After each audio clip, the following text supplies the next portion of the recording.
శర్మిష్ఠను వెంటనే విడుదల చేయాలి. Delhi bar council operation Sindoor పై సామాజిక మాధ్యమాల్లో తన భావాలను వెల్లడించే క్రమంలో ఒక వర్గాన్ని కించపరిచే వ్యాఖ్యలు చేశారని ఆరోపణలు ఎదుర్కొంటున్న న్యాయ విద్యార్థిని శర్మిష్ఠ పనోలీని పోలీసులు అరెస్టు చేసిన విషయానికి తెలిసిందే.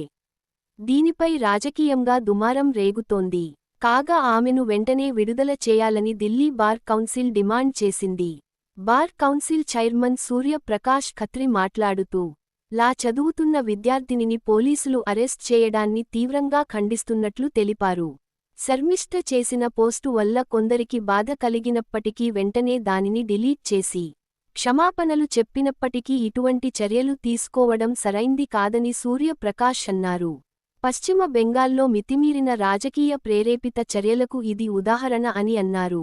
బాధ్యతాయుత స్థానంలో ఉన్న పోలీసులు ఇటువంటి తొందరపాటు నిర్ణయాలు ఎలా తీసుకుంటారని ప్రశ్నించారు.